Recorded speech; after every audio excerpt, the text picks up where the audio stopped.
Gold, trusted gold buyers. మీరు తాకట్టు పెట్టిన బంగారాన్ని విడిపించి ఈ రోజు ఉన్న మార్కెట్ ధరకు కొనబడను.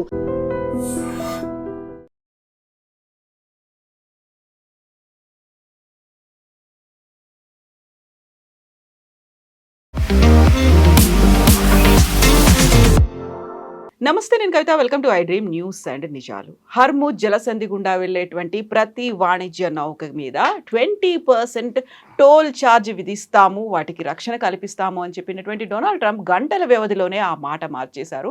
ఇప్పుడు టోల్ అనేది మేము వసూలు చేయము, కాకపోతే గల్ఫ్తో వాణిజ్య ఒప్పందాలు కుదుర్చుకుంటాము, ఆ వచ్చే డబ్బుతోనే మేము ఈ పనంతా చేస్తాము అనే మాట చెప్పింది. దీంతో పాటుగా గతంలోనే డొనాల్డ్ ట్రంప్ని లేపేయడానికి ఇరాన్ పన్నాగం పండింది అనేటువంటి మాటని ఇజ్రాయెల్ ట్రంప్కు చెప్పింది. ఆ నేపథ్యంలోనే 1000 మిసైళ్లతో ఇరాన్ మీద దాడి చేస్తామన్నారు. ఇప్పుడు సరికొత్తగా ఇంకొక న్యూస్ వస్తోంది. ట్రంప్తో పాటుగా అమెరికాలో ఉన్నటువంటి కీలకమైనటువంటి వ్యక్తుల ఫోన్లని ఇరాన్ ట్యాప్ చేస్తోంది అనేటువంటి మాట.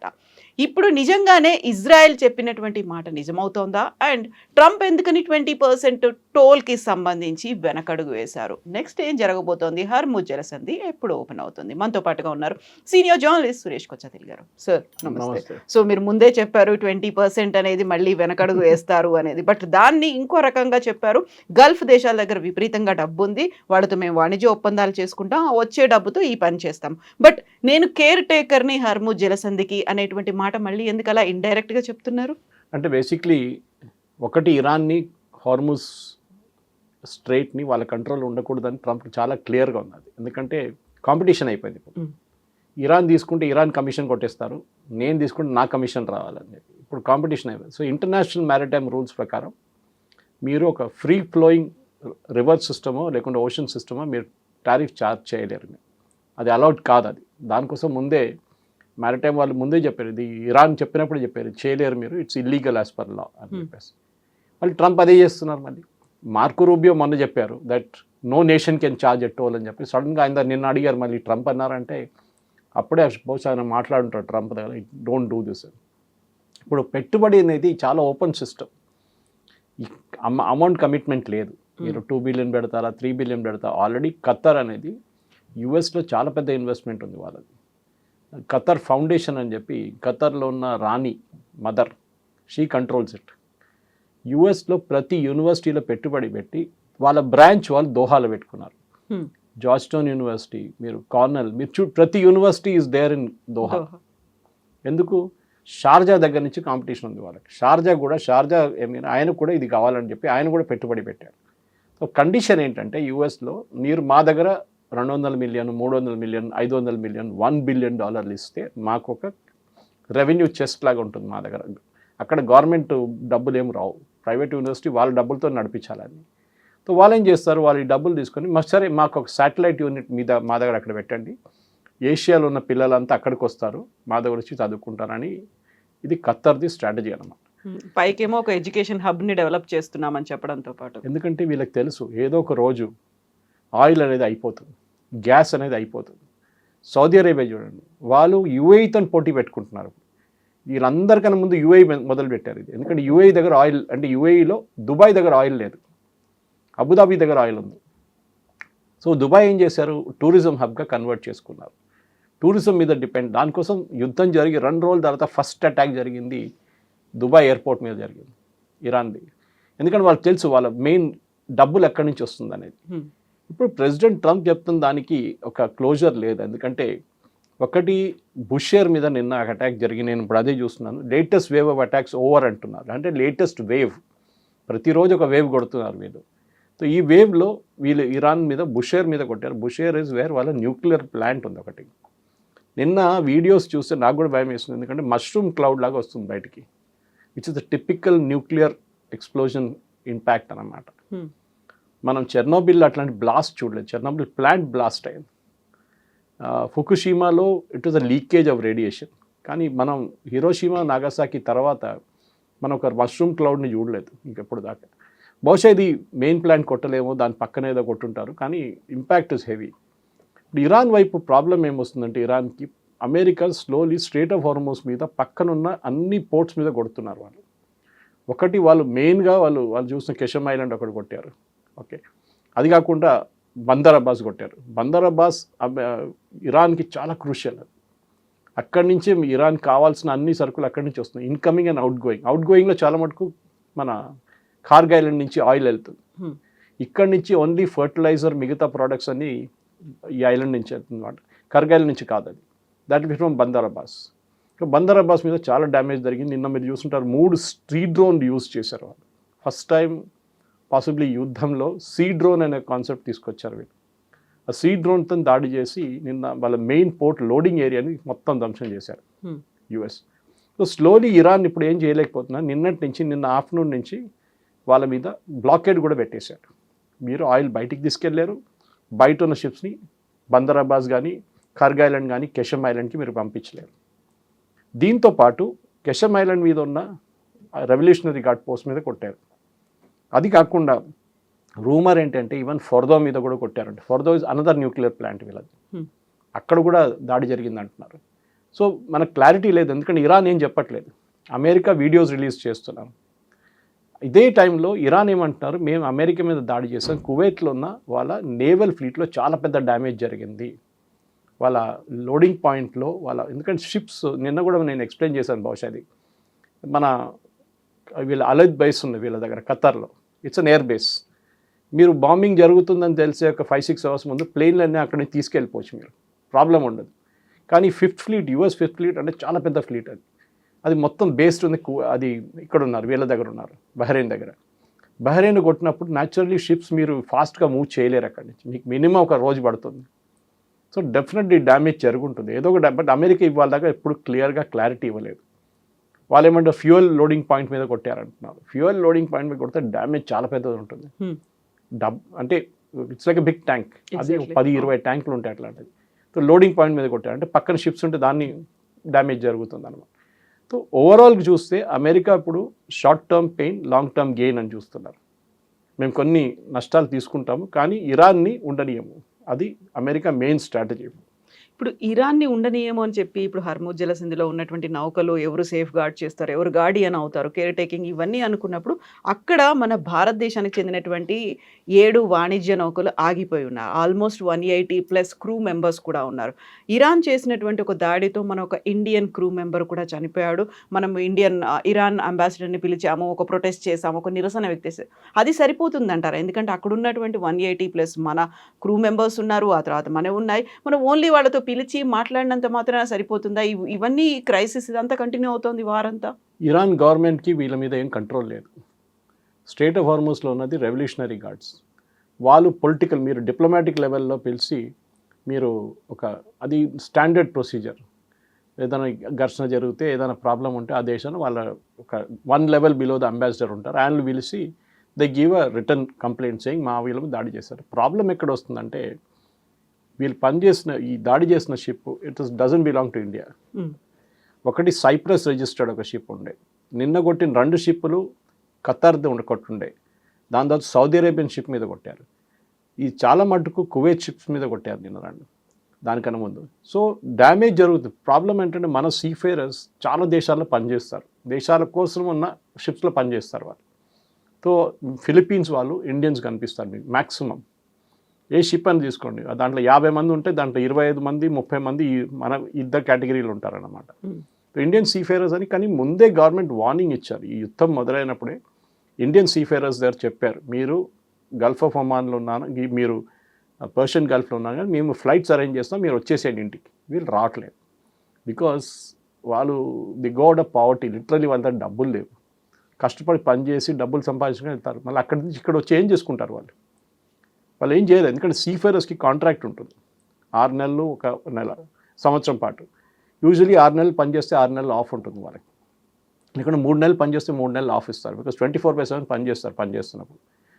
ఈవెన్ ఆయిల్ రిగ్స్లో కూడా మీరు చూసుంటారు, అట్లనే పనిచేస్తారు వీళ్ళు. సో వీళ్ళ సీఫేరర్స్ని మనం ఏం చేయలేము. దీనికన్నా ముందు ఒకసారి ఇరాన్ ఫైర్ చేసినప్పుడు, యుఎస్ ఫైర్ చేసినప్పుడు ఒక సోల్జర్, మన సీఫేరర్ చనిపోయారు దాంట్లో.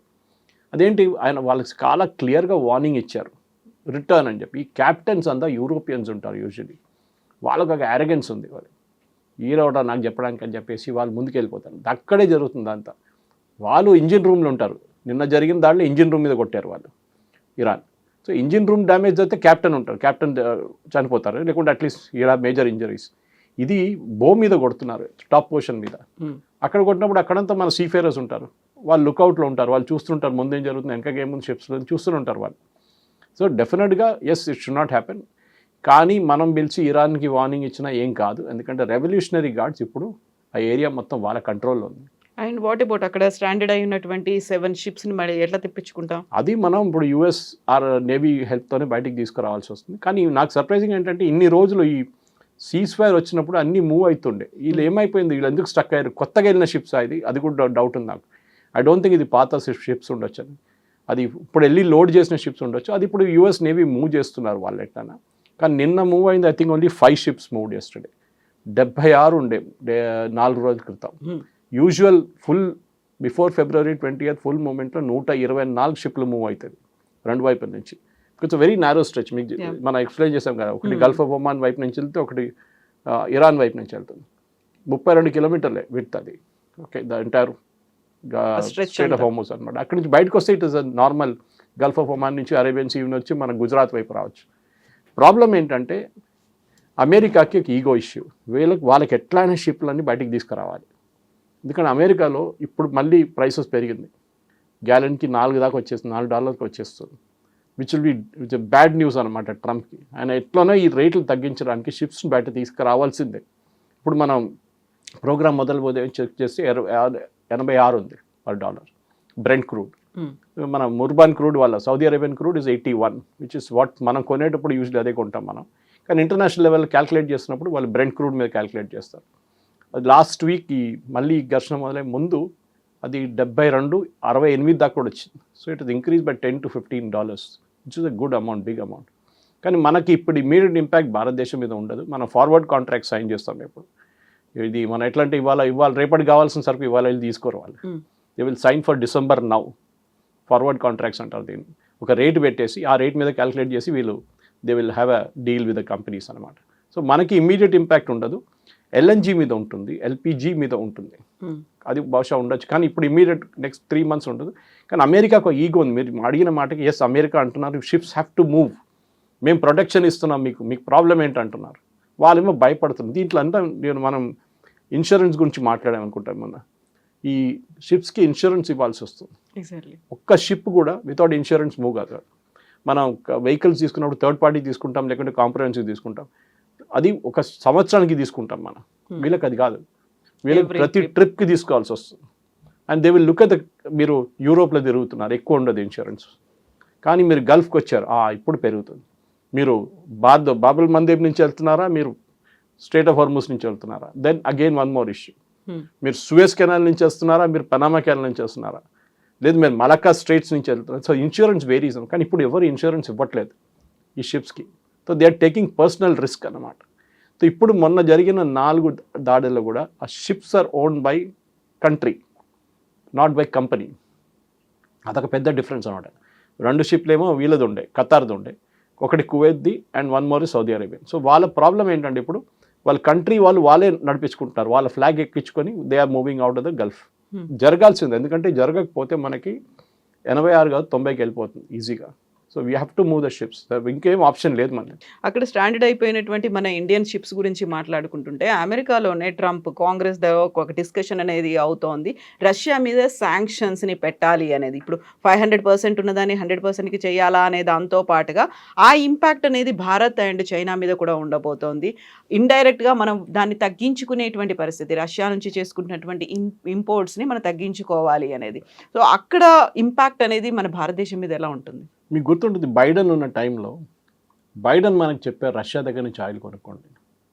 అప్పుడు మోదీ గవర్నమెంట్ ఏం చెప్పారు, మీరు బ్యాన్ పెట్టారు కదా, మా మీద కూడా మీరు టారిఫ్ పెట్టేస్తారంటే కాదు, మీరు కొనుక్కోండి. ఫస్ట్ 30 days ఇచ్చారు, ఆ తర్వాత ఎక్స్టెండ్ చేశారు. అదే జరుగుతుంది. ఎందుకంటే రష్యన్ క్రూడ్ మార్కెట్లో రాకపోతే మళ్ళీ రేట్లు పెరుగుతుంది.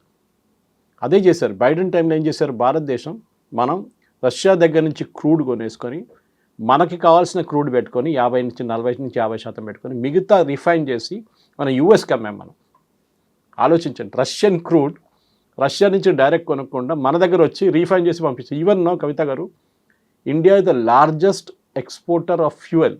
మనం అనుకుంటాం, మన కొత్తగా ఎక్కువ ఫ్యూయల్ లేదు కదా మన దగ్గర. మనం ఎట్లా లార్జెస్ట్ ఎక్స్పోర్టర్ ఎట్లయిపోయాం మనం రష్యాకి ఎక్స్పోర్ట్ చేస్తున్నాం డీజిల్ ఇప్పుడు, రష్యన్ రిఫైనరీస్ కొట్టేందని చెప్పేసి. చైనా న్యూస్ ఇప్పుడే వచ్చింది, చైనా వాళ్ళ ప్రీ పాండమిక్ లెవెల్కి వచ్చేస్తుందంట వాళ్ళ రిజర్వ్స్. వాళ్ళ 290 రోజులు రిజర్వ్స్ ఉన్నాయి. బహుశా అది పడిపోయి ఇప్పుడు 120-130కి వచ్చేస్తుందండి, which is a very dangerous thing. China లాంటి రాజ్యం.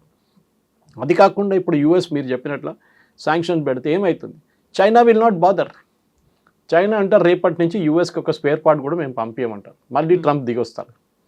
ఇదంతా ప్రపోజల్ పెట్టింది లిండ్సే గ్రామ్ మొన్న యుక్రెయిన్కి వెళ్ళారు. యుక్రెయిన్ నుంచి వచ్చిన తర్వాత చనిపోయారు. పెద్ద కాన్స్పిరసీ థియరీ నడుస్తుంది, ఈ రష్యన్స్ చంపేశారు యుక్రెయిన్కి వెళ్ళినప్పుడు, ఈయన శాంక్షన్స్ అది ఇది అన్నారు. భారతదేశం కూడా శాంక్షన్ పెడతా అన్నారు. కానీ ట్రంప్కి తెలుసు ఈ ఆయిల్, రష్యన్ ఆయిల్ మార్కెట్ రాకపోతే ఇప్పుడున్న $86-100 వెళ్ళిపోతుంది. అండ్ దట్ ఇంపాక్ట్ అమెరికా మీద ఉంటుంది, అన్నిటికంటే పెద్ద అమెరికన్ కన్జ్యూమర్స్ మీద ఉంటుంది. సో జరగదు, మాట్లాడుతూనే ఉంటారు. ఎందుకంటే ప్రెసిడెంట్ ట్రంప్కి ప్రెసిడెంట్ పుటిన్కి చాలా బాగా రిలేషన్షిప్ ఉంది. వాళ్ళు they are on a good terms అన్నమాట. కానీ పొలిటికల్ పాస్చరింగ్లో ఇదంతా నడుస్తుంది. అండ్ ట్రంప్కి ఏమో నేటో తను అస్సలు పడదు.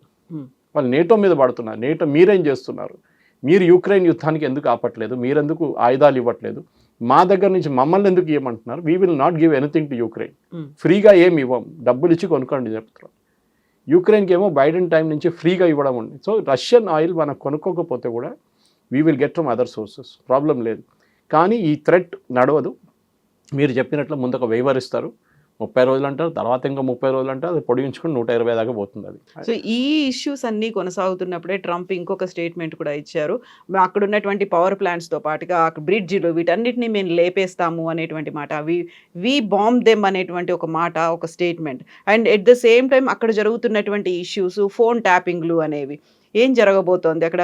అమెరికాకు చెందినటువంటి కీలకమైనటువంటి లీడర్ల ఫోన్ ట్యాప్లని ఇరాన్ చేసింది అనే. ఇది ఇరాన్ దీనికన్నా ముందు కూడా చేశారు. ఇది ఇన్ఫ్యాక్ట్ ఐ థింక్ 2-3 సంవత్సరాల ముందు సంథింగ్ సిమిలర్ హ్యాపెండ్. అది ఎలక్షన్తో ఒక కనెక్షన్ ఉండే దానికి. అప్పుడు జరిగిన ఎలక్షన్తో ఫోన్ ట్యాప్ చేస్తున్నారు, ఫోన్ రష్యన్స్ ఇన్ఫ్లుయెన్స్ చేస్తున్నారు, చైనీస్ ఇన్ఫ్లుయెన్స్ చేస్తున్నారు, ఇరానియన్స్ హ్యాకింగ్లో చాలా మంచి ఎక్స్పర్ట్స్ వాళ్ళు. అండ్ దీనికన్నా ముందు కూడా వాళ్ళు చేశారు. కానీ ఇప్పుడు వచ్చిన దాంట్లో వార్తల్లో ఇజ్రాయెల్ కనెక్షన్ ఒకటి వచ్చింది. ఇజ్రాయెల్ వీళ్ళ ఫోన్స్ ఎప్పటి నుంచో ట్యాప్ చేస్తున్నారు. ఎట్లా తెలిసిందండి వీళ్ళందరు కమాండర్లు ఒక చోట ఉంటారని? వాళ్ళ తోడు ఫోన్ తీసుకెళ్లారు వాళ్ళు.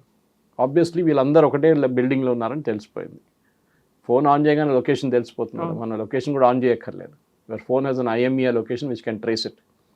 అది ఇజ్రాయెల్ ఎక్స్పర్ట్స్ దాంట్లో. మనం పెగసస్ అనే ఒక సాఫ్ట్వేర్ విన్నాం, మనం కూడా కొనుక్కొచ్చుకున్నామనే ఆరోపణ ఉంది. ఇప్పుడు కూడా వీఆర్ యూజింగ్ ఇట్. అది మనం బయట ఎక్కువ మాట్లాడడం దాని గురించి, ఎందుకంటే it's used against terrorist mostly.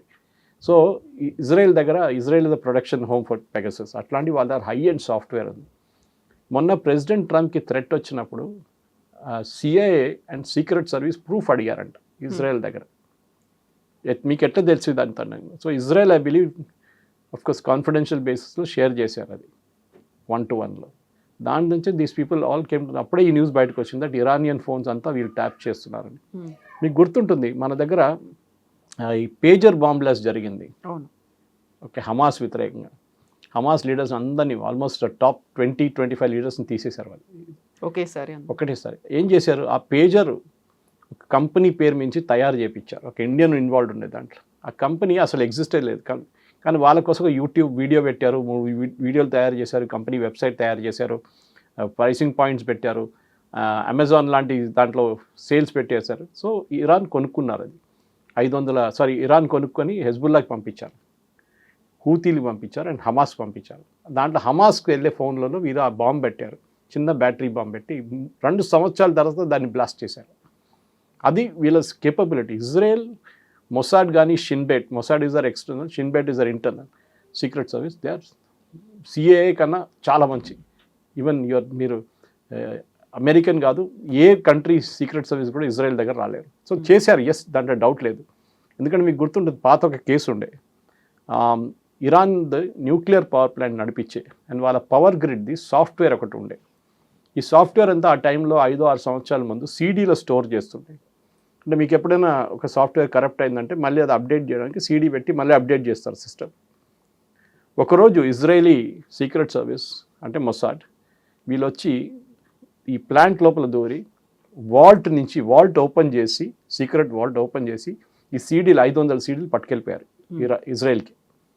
ఇరాన్కి తెలియలేదు. వాళ్ళు అనుకున్నారు వాల్ట్ ఉంది, వాల్ట్ బాగానే ఉంది. సేఫ్గానే ఉందనుకున్నా. మూడో రోజు నెటన్యాహు ప్రెస్ కాన్ఫరెన్స్ పెట్టి ఈ సీడీలను డిస్ప్లే చేసిన అప్పుడు ఇరాన్ తెలిసింది మా దగ్గర ఉన్న సీడీలు కొట్టేశారు వీళ్ళని. So this is nothing surprising. And యుద్ధంలో ఎప్పుడు అంటాం కదా all is fair in love and war అని. సో ఇది కూడా అంతే. దెన్ ఇది నడుస్తుంది ఇంకా.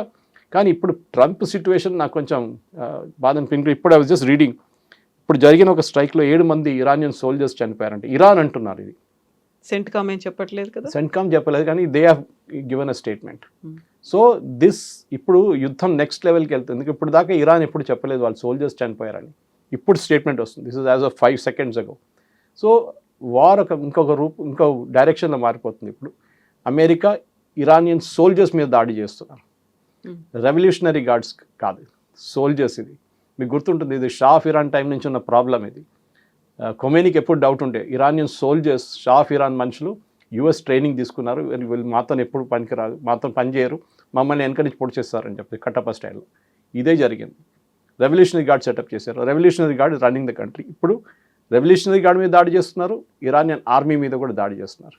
బహుశా ఇరానియన్ ఆర్మీని ఒక కూ కోసం రెడీ చేస్తున్నారు అమెరికా. వాళ్ళు బయటకు వచ్చి గవర్నమెంట్ని, వాళ్ళ దగ్గర ఆయుధాలు ఉన్నాయి కదా, they can actually fight. So బహుశా అదే జరుగుతుంది. And I'm just reading that news అనమాట ఇప్పుడు. కానీ దీని నుంచి మనం చూసే బుషర్ ప్లాంట్ అండ్ 30 civilians కిల్డ్ అంటున్నారు ఇరాన్. ఇప్పుడు లేటెస్ట్ న్యూస్ సదర్న్ ఇరాన్లో 3 locations బుషేర్లో కొట్టారని చెప్పి వాళ్ళ గవర్నర్ ఇప్పుడే స్టేట్మెంట్ ఇచ్చారు ఇర్నా న్యూస్ ఏజెన్సీ నుంచి. ఇది and rescue teams currently alert and బుషేర్లో జరిగిందే పెద్ద వరి. సో బహుశా అమెరికా వాళ్ళ లేటెస్ట్ ఇది వేవ్ అయిపోయింది అన్నారు, కానీ రేపటి వేవ్ ఏమవుతుందో చూడాలి. ఇది ఇట్లనే కొనసాగితే నెక్స్ట్ ఒక 13-14 రోజుల్లో I think Iran will have to surrender. వాళ్ళకి ఇంకా ఆప్షన్ లేదు వాళ్ళ దగ్గర. ఫోన్ హ్యాకింగ్లో ఇజ్రాయెల్ చెప్తోంది ఇరాన్ హ్యాక్ చేస్తోంది అని. ఇరాన్ కూడా హ్యాక్ చేసింది, అందువల్లే ట్రంప్ ఎక్కడున్నాడు, ఏం చేస్తున్నాడు అనేది తెలుస్తుంది. మొసాద్ వీటికి తోడుగా అమెరికా దగ్గర కూడా CIA ఉంది, సెంట్కామ్ ఉంది. వీళ్ళందరూ కూడా చాలా క్రూషియల్గా కీ రోల్ ప్లే చేస్తుంటారు. బట్ వాళ్ళెందుకు కొంచెం వెనకపడ్డారా, లేకుంటే వీళ్ళు ఏం చేస్తున్నారు అనేది అర్థం చేసుకోలేకపోయారా? అమెరికన్ సీక్రెట్ సర్వీస్ పాత సిస్టమ్ లాగా లేరు, ఇప్పుడు పనిచేయట్లేదు, అంత ఎఫిషియెంట్ కాదు వాళ్ళు. ప్రెసిడెంట్ ట్రంప్ అసాసినేషన్ అటెంప్ట్ జరిగినప్పుడు మీకు గుర్తుంటుంది, ఆయన రూఫ్ నుంచి పబ్లిక్ మీటింగ్లో పార్టిసిపేట్ చేస్తున్నప్పుడు ఆ అటాక్లో దానికన్నా ముందు 22 సీక్రెట్ మెసేజెస్ వచ్చిందంట. ఇట్లా ఒక అటాక్ జరగవచ్చు, 2-3 వస్తున్నారు దీనికని చెప్పి మెసేజ్ ఇచ్చిన తర్వాత కూడా సీక్రెట్ సర్వీస్ ఏం చేయలేకపోయారు. వాళ్ళ దాంట్లో ప్రాబ్లమ్స్ ఏంటంటే FBIది ఒక జ్యూరిస్డిక్షన్ ఉంటుంది, CIA ఎక్స్టర్నల్ చూసుకుంటారు. కూస్ కానీ బంగ్లాదేశ్ లాంటి రైట్స్ చేయడం, శ్రీలంకలో రైట్స్ అది వాళ్ళు చేపిస్తారు CIA. ఈ FBI ఏమో ఇంటర్నల్ సెక్యూరిటీ చూసుకుంటారు వాళ్ళు విత్ ఇన్ US. వీళ్ళకి డిపార్ట్మెంట్ ఆఫ్ హోమ్లాండ్ సెక్యూరిటీ అని చెప్పి 9/11 తర్వాత కూడా పెట్టారు వీళ్ళు. That I think the best department. వాళ్ళకి డౌట్ లేదు, వాళ్ళు ఇవాళ దాకా ఒక టెర్రరిస్ట్ అటాక్ జరగలేదు USలో, చాలా బాగా ఆడుకున్నారు వాళ్ళు. కానీ ఎక్స్టర్నల్ ఇంటెలిజెన్స్ తీసుకురావడంలోనే ఇక్కడ పెద్ద ప్రాబ్లం వస్తుంది వీళ్ళకి. మీరు బిలీవ్ చేయరు, వాళ్ళు అమెరికా అక్యూజ్ చేశారు ఇజ్రాయెల్ని దట్ యూ హ్యాక్డ్, మా సిస్టమ్స్ హ్యాక్ చేశారు, మా ఫోన్స్ హ్యాక్. అమెరికా ఎప్పుడూ అక్యూజ్ చేస్తున్నారు. అంటే ఇజ్రాయెల్ డినై చేయట్లేదు. ఇజ్రాయెల్ ఎప్పుడు చెప్పారు మేము చేయట్లేదు చేస్తామని. ఇజ్రాయెల్ తెలుసు, మీరు ఒక నంబర్ ప్లేట్ పెట్టి ఒక కార్ తిరిగితే USలో Israel has access to it.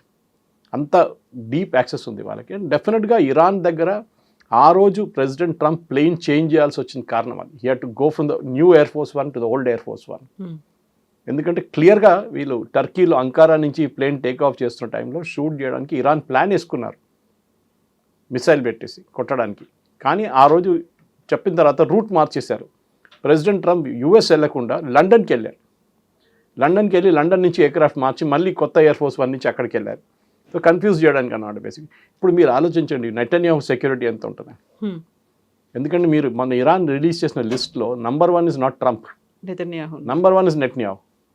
So Israeli prime, ఎందుకంటే మనం చూసాం దీనికన్నా ముందు కూడా దే లాస్ట్ 1 ప్రైమ్ మినిస్టర్ ఈ టెర్రర్ అటాక్తో, ఇట్లానే ఆయన అసాసినేట్ చేశారు.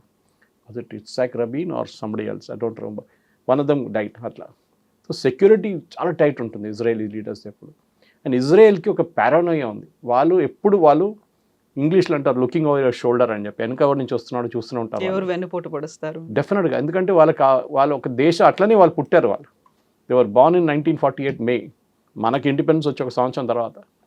ఇవాళ కూడా ఇజ్రాయేలీ సీక్రెట్ సర్వీస్ మనతో పనిచేస్తున్నారు.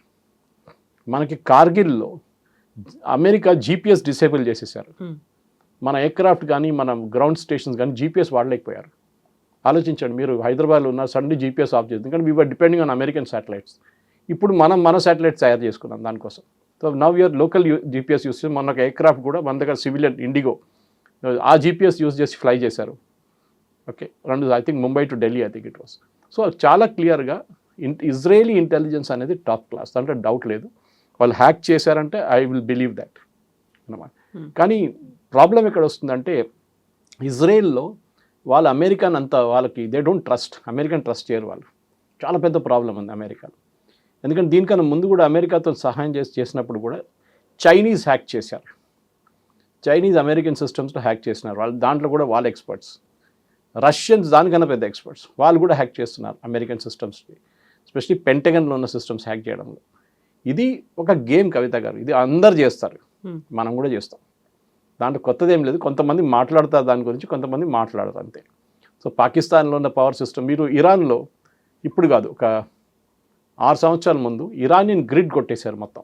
ఒకరోజు రాత్రి entire Iran went blank. Israel చేసిన పని అది. స్టుక్నెట్స్ అని చెప్పి STUNEXT అని చెప్పి ఒక software, worm software, they put it into the Iranian grid. అది మొత్తం సిస్టమ్స్ ఫార్మాట్ చేసి పడేసింది. And within no time Iran went blank. మన దగ్గర పవర్ గ్రిడ్ ఉంది చూడండి, ఇక్కడ కూడా థ్రెట్ ఉంది మనకి. ఒకరోజు జరిగింది అది మన దగ్గర కూడా, పవర్ గ్రిడ్లో ఎవరో హ్యాక్ చేశారు. సో పవర్ షట్ డౌన్ చేయడం చాలా ఈజీ. యుద్ధం మొదలైంది అనుకోండి, ఆ రోజు మీరు పవర్ షట్ డౌన్ చేస్తే ఏం చేస్తారు? ఎయిర్ ఫోర్స్ ఫ్లై చేయలేరు, ఆర్మీ ఏం చేయలేరు, నేవీ ఏం చేయలేరు. సో ఇది చాలా మన ఇప్పుడు యుద్ధం అనేది మనం రష్యా యుక్రెయిన్ యుద్ధం నుంచి నేర్చుకుంటున్నాం. ఇప్పుడు మన ఏదో 1000 మంది పరిగెత్తుకుంటూ వెళ్తున్నారు, ట్యాంకులు వెళ్తున్నాయి, అదే అన్నీ అయిపోయినాయి. దాట్ ఎరా ఈజ్ ఓవర్. ఫిజికల్ వార్ఫేర్ అనేది ఉండదు ఇంకా, లేదు. ఫేస్ టు ఫేస్ కాంబాట్ లేదు. It is more technology. ఇక్కడ నుంచి ఒక బటన్ ప్రెస్ చేస్తాం, అక్కడ ఒక మిసైల్ వెళ్ళి పడుతుంది. వాళ్ళు అదే చేస్తారు, ఇక్కడ వచ్చి పడుతుంది. ఇదే జరుగుతుంది. డ్రోన్ యూజ్ చేస్తుంది. మనం చూస్తున్నాం ఇరాన్ ఇన్ని రోజులు ఎట్లా అడ్డుకున్నారు యూఎస్ని. జార్డన్ మీద ఫైర్ చేశారు. I was analysing the distance. Jordan అంటే you have to cross Israel. మొన్నదాకా ఇజ్రాయెల్ మ్యాక్సిమం అటెంప్ట్ అనుకున్నాం, ఇజ్రాయెల్ క్రాస్ చేసి జార్డన్ మీద కొట్టారు. అఫ్కోర్స్ వాళ్ళు అడ్డుకుంటున్నారు అని చెప్తున్నారు వాళ్ళు, ఎందుకంటే అక్కడ ఒక US ఎయిర్ ఫోర్స్ బేస్ ఉంది, దాని మీద కొట్టారు వీళ్ళు. మీకు యుద్ధం మొదలైన డిగోగాషి మీద కొట్టిన గుర్తుంటుంది. అది అక్కడ దాకా చేరుకోలేదు. అంటే ఇరాన్ దగ్గర 1500-2000 రేంజ్ ఉంది అనుకున్నారు కిలోమీటర్. కానీ వాళ్ళ దగ్గర ఇప్పుడు ఉన్నది 2200-2300 రేంజ్ కూడా ఉంది వాళ్ళ దగ్గర. అది డీకెపాసిటేట్ చేసి, అది డిస్ట్రాయ్ చేస్తేనే యూఎస్కి రాత్రి నిద్ర వస్తుంది, లేకుంటే రాదు వాళ్ళకి. Next step attack possibly US ships మీద జరగవచ్చు అని చెప్పి US ఇంటెలిజెన్స్ చెప్తున్నారు. అంటే వీళ్ళ గల్ఫ్ ఆఫ్ ఒమాన్లో 2 ఎయిర్క్రాఫ్ట్ క్యారియర్స్ ఉన్నాయి. అబ్రహాం లింకన్ నుంచి జార్జ్ W. బుష్ ఉంది. దాన్ని బ్యాటిల్ గ్రూప్ అంటారు. నేను చెప్పాను చూడండి, దీనికి ఒక మదర్ షిప్ వెళ్తున్నప్పుడు దాంతో చుట్టూ ఒక 10-12 షిప్స్ ఉంటుంది, ఇంకా వార్ షిప్స్ ఉంటుంది మదర్ షిప్ని ప్రొటెక్ట్ చేయడానికి. సో అక్కడ ఆల్మోస్ట్ 26 నుంచి 28 షిప్స్ ఉన్నాయి అక్కడ. నేను సెంట్కామ్ ఒక పిక్చర్ కూడా రిలీజ్ చేశారు దాని మీద బహుశా దాడి జరిగితే దెన్ ఇరాన్ నెక్స్ట్ గేమ్ మొదలవుతుంది అక్కడి నుంచి. ఇరాన్ చాలా ప్రాక్సీ గ్రూపులను మెయింటైన్ చేస్తుంది. అందులో హూతీలు ఉన్నారు, హమాస్, హిజ్బుల్లా ఉన్నారు అనుకుంటే, ఇప్పుడు హూతీ సౌదీ అరేబియా మీద అటాక్ చేసింది, ఆ పర్మిషన్ మేము ఇవ్వలేదు అంటుంది. హూతీలు వీళ్ళ బియాండ్ కంట్రోల్లో ఉన్నారా? వీళ్ళ చేతుల్లో లేకుండా వాళ్ళంతటి వాళ్ళు డెసిషన్స్ తీసుకుంటున్నారా? అది మనం హోర్ముజ్లో చూస్తున్నాం కదా. హోర్ముజ్లో ఉన్న రెవల్యూషనరీ గార్డ్స్ తెహరాన్ నుంచి ఆర్డర్స్ తీసుకుంటలేరు వాళ్ళు లోకల్ కమాండర్స్ డిసైడ్ చేస్తున్నారు. లేకుంటే ఖతర్ షిప్ మీద ఎవరు దాడి చేస్తారు? మీతో నెగోషియేట్ చేస్తున్న వాళ్ళు ఖతర్ వాళ్ళు ఇరాన్లో కూర్చున్న టైంలో తెహరాన్లో ఉన్నప్పుడు వాళ్ళ షిప్ మీద దాడి చేశారు. ఇప్పుడు హూతీ దగ్గర ఎందుకు జరిగిందంటే కవిత గారు, మొన్న ఈ టీం ఒకటి హూతీ టీం, వీళ్ళ యాక్చువల్ పేరు అన్సరుల్లా హూతీస్ అంటారు వీళ్ళు ఇరాన్ ప్రాక్సీస్ అనగానే వీళ్ళు అందరూ చదువుకుంది కోమ్లో, వీళ్ళ మోస్ట్ రిలీజియస్ సిటీ ఇరాన్లో. అక్కడ వీళ్ళందరూ ఎక్కడి నుంచి వస్తారు, ఖమేనీ ఉన్నారు, వాళ్ళ కొడుకు ముస్తఫా, అందరు అక్కడ చదువుకున్నారు మద్రసాలో. వీళ్ళు ఒక మహాన్ ఎయిర్ అని చెప్పి ఎయిర్ ఉంది, ఇరాన్ ఎయిర్లైన్స్ ఒకటి, దాంట్లో వీళ్ళు వచ్చి పికప్ చేశారు వీళ్ళని. వీళ్ళ దగ్గర ఎయిర్క్రాఫ్ట్ లేదు కదా. So Sana airport which is the capital airport వీళ్ళది యమన్ది, అక్కడి నుంచి వీళ్ళని పికప్ చేసి ఇరాన్ తీసుకెళ్లారు. 30-40 మంది వెళ్ళారు. అదే ఎయిర్క్రాఫ్ట్ మన రిటర్న్ చేసి ఫ్లై చేయడానికి సనా దగ్గర వస్తున్నప్పుడు రన్వే మీద కొట్టారు సౌదీ అరేబియా. కానీ సౌదీ అరేబియా ఇవాళ దాకా అక్నాలెడ్జ్ చేయలేదు మేము కొట్టామని చెప్పేసి. ఎవరో కొట్టారో మాకు తెలియదు. దాని తర్వాత ఆ ఎయిర్క్రాఫ్ట్ ఇంకొక ప్లేస్కి వెళ్ళి ఒక పోర్ట్ సిటీ దగ్గర ఇంకొక రన్వే ఉందన్నమాట, అక్కడ ల్యాండ్ చేయండి, అక్కడ కూడా బాంబ్ చేశారు. కానీ మీరు ఆ వీడియో చూడాల్సింది, ఈ మిసైల్ పడుతున్నప్పుడు ఎయిర్క్రాఫ్ట్ ల్యాండ్ అయింది. అడనో ఆ పైలట్ మెచ్చుకోవాలి అంతే, yeah. How did you manage it అనేది. దాని తర్వాత ఈ హూతీలు అన్నారు ఓకే మా మీద దాడి చేశారు కదా మేము మీ మీద దాడి చేస్తాం, సౌదీ అరేబియా మీద మిసైల్ అటాక్లు మొదలు పెట్టారు వాళ్ళు. ఇప్పుడు సౌదీ అరేబియా రిటర్న్ కొట్టలేదు, ఇంకా వాళ్ళు కొడితే మళ్ళీ దాన్ని అక్కడ ఒక రీజనల్ వార్ బ్రేక్అవుట్ అవుతుంది. అండ్ ఇది పెద్ద ప్రాబ్లం తెహరాన్కి, ఎందుకంటే సౌదీ అరేబియాతో వాళ్ళు ఇవాళ దాకా ఎక్కువ గొడవ పెట్టుకోలేదు. స్టార్టింగ్లో వీళ్ళ ఆయిల్ ఫీల్డ్స్ మీద కొట్టారు, అది ఆరామ్కో మీద కొట్టారు, రిఫైనరీ మీద కొట్టారు. కానీ లాస్ట్ ఒక 20-25-30 డేస్లో ఇరాన్ అసలు సౌదీ అరేబియాని ముట్టట్లేదు. ఓకే, కానీ ఇప్పుడు ఈ జరిగిన దాంట్లో సౌదీ అరేబియా డెఫినెట్లీ యెమెన్ మీద వాళ్ళు అట్లా ఎస్పెషల్లీ హూతీలు ఉన్న ఏరియా మీద ఇంకా దాడి ఇవాళ నుంచి మళ్ళీ మొదలు కావచ్చు అది. కానీ అది ఇంకొక రీజనల్ వార్గా బ్రేక్అవుట్ అవుతుంది. ఇరాన్ అంటున్నాను మా దగ్గర అడగలేదు, మా దగ్గర అడగకుండా చేస్తున్నారు వాళ్ళని, కానీ ఎవరు బిలీవ్ చేయాలి?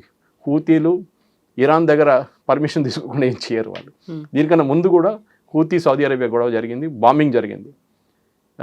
ఇరాన్ నుంచి వచ్చే పెలిగ్రిమ్స్ ఏది మన హజ్కి వచ్చే వాళ్ళని బ్యాన్ చేశారు ఒక సంవత్సరం, మీకు గుర్తుంటుంది 3 సంవత్సరాల ముందు. అక్కడ వచ్చి గొడవ చేస్తున్నారని చెప్పేసి. సో ఒక అన్ఈజీ రిలేషన్షిప్ ఉంది వీళ్ళు ఇద్దరు నడుమిట్లో, సౌదీ అరేబియా అండ్ ఇరాన్. ఒకరు షియా ఒకరు సున్నీ, ఇది ముందు నుంచి ఇష్యూ ఉంది. అది ఇంకా చూడాలి. ఇప్పుడు హూతీలకు కూడా అంత కెపాసిటీ లేదు, ఇప్పుడు వాళ్ళ దగ్గర ఆయుధాలు లేవు ఎక్కువ. కానీ వీళ్ళేమంటారంటే ఈ వచ్చిన ఎయిర్క్రాఫ్ట్లో మనుషులు కాకుండా ఆయుధాలు తీసుకొచ్చారు ఇరాన్ నుంచి అని.